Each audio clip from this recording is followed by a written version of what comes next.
ఎవరైతే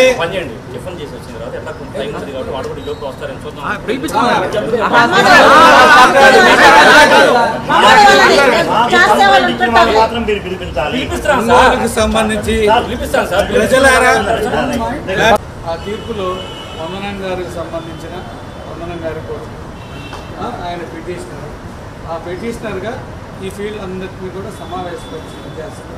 అట్లా కాకుండా మీకు రిపోర్ట్ ఇచ్చిన ఎవరో మీరు దీనిలో చెప్పేదానండి, మీరు చెప్పింది విన్నాను. మీరు చెప్పే వాళ్ళు ఎవరు, వాళ్ళ పేరు కానీ ఎక్కడైనా కానీ మా సమావేశాలకు సంబంధించి ఏదైనా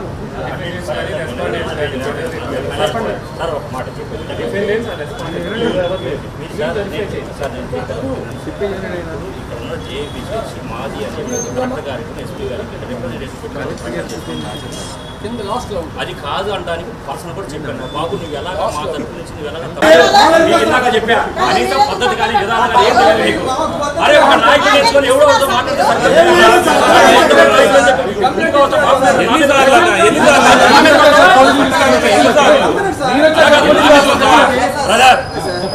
నాకు వచ్చిన కంప్లైంట్ ప్రకారంగా నేను వచ్చేసి మాకు చెక్ చేసుకోవడానికి వచ్చాను. అన్నెసరిగా ప్రొవకేషన్స్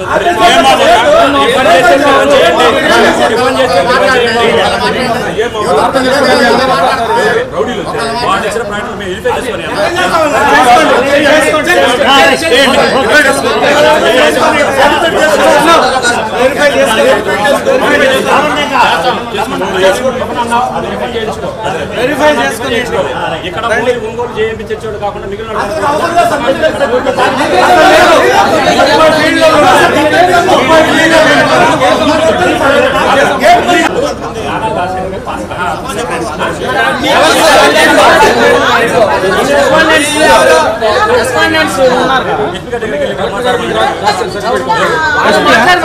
ఆర్డర్స్ ఇస్తారా? ప్రతిదానికి అన్ని సందర్భాలు ఇస్తారండి. నీ దగ్గర సాక్షి మరి బాబు కాదు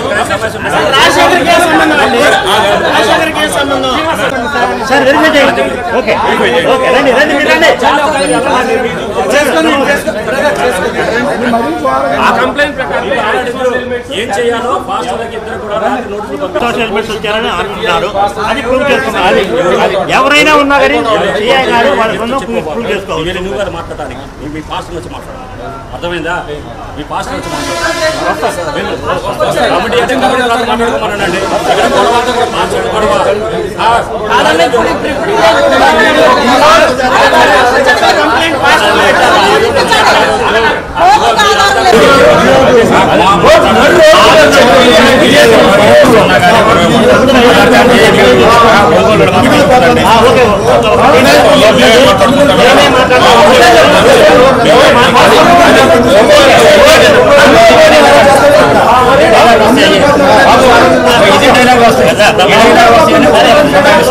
ఈ రోజు వద్దు, ఈ రోజు వద్దు, ఈ రోజు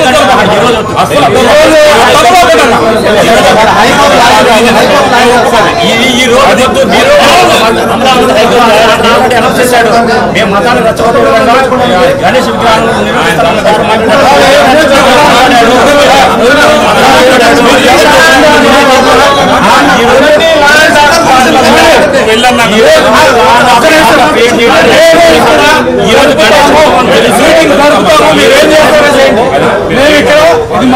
ప్రాథమిక హక్కు.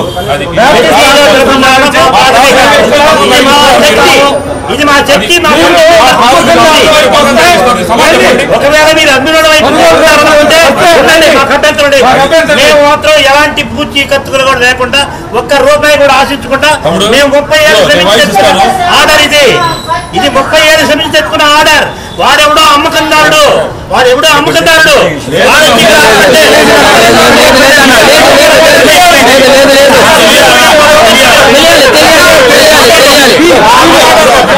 మీడియా మిత్రులందరికీ ఒంగోలు జేఎంబీ బ్యాప్టిస్ట్ చర్చ్ తరఫున మీకు అందరికీ ముందుగా వందనాలు తెలుపుకుంటున్నాం.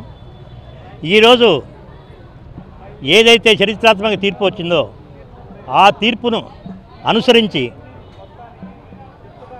5 రీజన్స్లో ఉన్న 5 రీజన్స్ అంటే Deccan, northern, western, central, southern reason నుంచి వచ్చిన 30 సంఘాలతోటి మీటింగ్ ఏర్పాటు చేసి దీని యొక్క ఆవశ్యకతను వాళ్ళకి తెలియపరిచి తద్వారా ఏ విధంగా ఎలక్షన్స్ ఉండాలి, ఏ విధంగా ఎలక్షన్స్ జరపాలనే విషయం మీద కోర్టు ఉత్తర్వుల ప్రకారం మేము మీడియా సమావేశం కానీ మీటింగ్ కానీ ఏర్పరచుకున్నాం. కానీ ఇక్కడ పోలీసులు ఎవరో ప్రైవేటు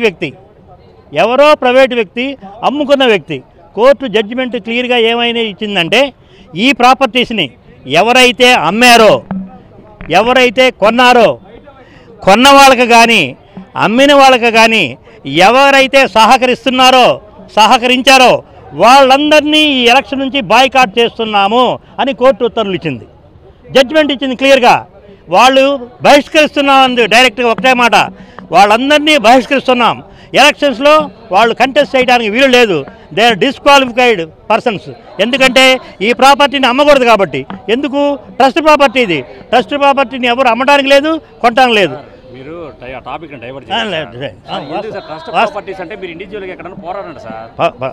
సార్ అదే చెప్తున్నా, ట్రస్ట్ ప్రాపర్టీ కాబట్టి ట్రస్ట్ ప్రాపర్టీ ఎవరు అమ్మడానికి లేదు, కొనడానికి లేదు. తప్పనా? నేను సయ్యదు వెళ్ళిపోతున్నాను, బయటకు వెళ్తున్నాను. మీడియా చేసి నేను ఆ పని చేస్తే మీరేమన్నది. కాబట్టి నేను మొన్న విషయం ఇది, ఎవరైతే అమ్మారో కొన్నవారో వాళ్ళకి ఎలాంటి రైట్ లేదు. కాబట్టి మేము ఈరోజు మీటింగ్ పెట్టుకుంటుంటే వాళ్ళు అమ్మినట్లు కొన్నట్లు ఎక్కడ ప్రచారం జరిగిద్దో అని ముందు జాగ్రత్తగా వాళ్ళు మా మీద కంప్లైంట్లు ఇచ్చి పోలీస్ శాఖ వారికి మమ్మల్ని ఇచ్చేశారు. కాబట్టి మేము పోలీస్ శాఖను గౌరవిస్తాం. ఎందుకు? అది అందరికీ ప్రొటెక్షన్ ఇచ్చేది, మనకి కానీ ప్రజలందరికీ ప్రొటెక్షన్ ఇచ్చేది. కాబట్టి వారి యొక్క ఇదిని మేము గౌరవించి ఈరోజు మీటింగు చర్చిలో ప్రార్థన పెట్టుకునే హక్కు మాకు ఉంది కదా, ప్రాథమికంగా ఉంది కదా. ప్రాథమిక హక్కు ప్రార్థన ఎవరైనా చర్చిల్లో పెట్టుకోవచ్చు. ఒంగోలు లేదు, ప్రార్థన ఎక్కడైనా ఎవరైనా జరపవచ్చు, ఎవరైనా రావచ్చు ప్రార్థన కూడా. కాబట్టి ప్రార్థన జరుగుతుంది. వారు చెప్పిన ప్రకారంగా మేము బయటికి వెళ్ళి బయట మీటింగ్ పెట్టుకోవడానికి చేసాము. దయచేసి మీడియా మిత్రులందరికీ మేము విజ్ఞప్తి చేసేది అంటే, పాస్టర్ గారి రెసిడెన్సీలో మీటింగ్ జరుగుతున్నది. దయచేసి మీరు అందరూ అక్కడికి రండి. అన్ని విషయాలు ఎవరైతే ఇల్లీగల్గా ఉన్నారో, ఇక్కడ ఎవరైతే ఇల్లీగల్గా వ్యవహరిస్తున్నారో పేర్లతో సహా డాక్యుమెంట్లు మీ ముందు పెడతాం, డాక్యుమెంట్లు కూడా మీ ముందు పెడతాం. దయచేసి మంచిని గ్రహించి మా యొక్క ఎలక్షన్కి మేము ముందుకు సాగాలని చెప్పి మీడియా మిత్రులందరూ ఏమైతే మేము చెప్పామో దాన్ని ప్రస్ఫుటంగా మీరు ప్రచురించి మీడియా ద్వారా ప్రజలందరికీ, ముఖ్యంగా మా క్రైస్తవ సమాజానికి తెలియపరుస్తారని మీ అందరికీ ప్రార్థనాపూర్వకంగా కోరుకుంటున్నాం. నా పేరు గంగవర్ భాస్కర్.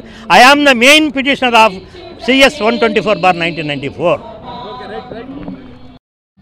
ఒంగోలు పట్టణ ప్రజలకు మరి ఈరోజు ఒంగోలు జువెట్నవర్ బాప్టిస్ట్ చర్చిలో జరుగుతున్న మరి ఈ యొక్క గొడవలకి కారణము ఏమిటి అని మీరు ఆలోచించినట్లయితే, మరి CS 124/94 కేసులో మేము ఈ STBC సమావేశం తెలుగు బాప్టిస్ట్ చర్చకు సంబంధించిన ఆస్తులు ఎవరైతే అన్యాక్రాంతం చేస్తున్నారో, అమ్ముతున్నారో వాళ్ళ మీద మేము మరి 94లో కేసు వేయడం జరిగింది. 35 ఏళ్ల సుదీర్ఘ ప్రయాణం తర్వాత ఈ యొక్క జడ్జిమెంట్ మాకు డిసెంబరు 2024 14వ తారీఖున వచ్చింది. కానీ ఈ జడ్జిమెంట్ వచ్చిన తర్వాత మరి కొన్ని అమెండ్మెంట్స్ ద్వారా మరి ఈ స్థలాలను ఏ విధంగా మేము మరి ఇక్కడ మా బాప్టిస్ట్ STBCలో మరి 5 రీజన్స్లో 30 ఫీల్డ్ సమాజాలు ఉన్నాయి. 30 ఫీల్డ్ సమాజాలు 800 చర్చెస్ ఉన్నాయి. ఈ చర్చెస్ సంబంధించిన 1700 ఎకరాలు స్థలాలు ఉన్నాయి. ఈ స్థలాలు సుమారు ఇప్పుడు విలువలో అయితే 2 లక్షల కోట్ల వాల్యూ చేస్తుంది.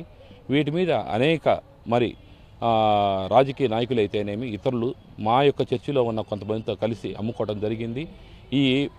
వీటి వలన ఈరోజు మరి జేఎంబీ చర్చిలో జరగనున్న సమావేశానికి ఈ 30 ఫీల్డ్ నుంచి డెలిగేట్స్ వచ్చినందువల్ల మేము వాళ్ళని ఎడ్యుకేట్ చేయడానికి ఒక ప్రోగ్రాం ఏర్పాటు చేసుకుంటే ఆ ప్రోగ్రామ్ని భగ్నం చేయడం కోసం పోలీసు వారు ఇక్కడ ఇల్లీగల్ యాక్టివిటీస్ జరుగుతున్నాయి, ఇక్కడ రౌడీ షీటర్లు ఉన్నారు, వాళ్ళు ఉన్నారు, వీళ్ళు ఉన్నారని పాస్టర్ని అబ్యూజ్ చేయడం జరిగి ఈ యొక్క కార్యక్రమాన్ని భగ్నం చేసే విధంగా ఫోర్స్ని తీసుకొని వచ్చి మరి ఇక్కడ ప్రవర్తించారు. మరి మమ్మల్ని ఇక్కడ మీటింగ్ జరగనీయకుండా చేశారు.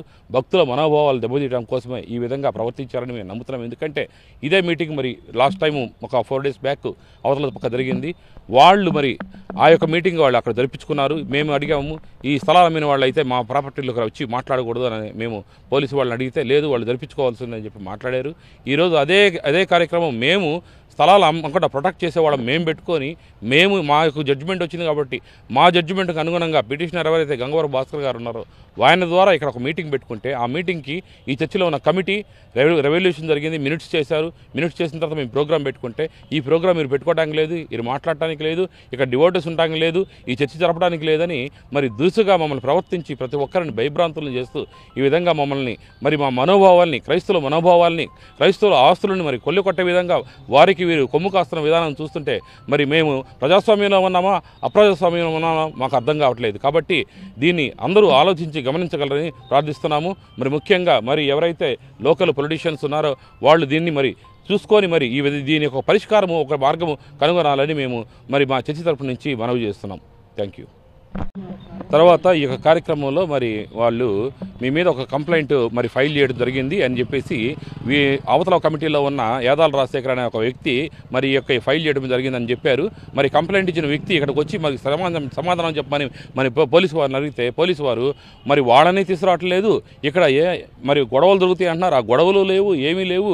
మరి ఈ విధంగా ఏది దీనికి పరిష్కార మార్గం చూపించకుండా మమ్మల్ని మరి ఈ యొక్క మీటింగ్ జరిపించుకోకుండా మరి ఈ యొక్క పరిష్కార మార్గం చూపించకుండా ఈ సమస్య ఎందుకు వచ్చిందని దానిని మరి సాల్వ్ చేయకుండా మరి అడ్డుపడుతూ ఈ యొక్క కార్యక్రమాన్ని మరి రద్దు చేసే విధంగా వారు ప్రవర్తిస్తున్నారు. మరి దురుసుగా వీళ్ళ ప్రవర్తన ఉంది కాబట్టి దీని గురించి ఆలోచించాల్సిందిగా కోరుతున్నాను.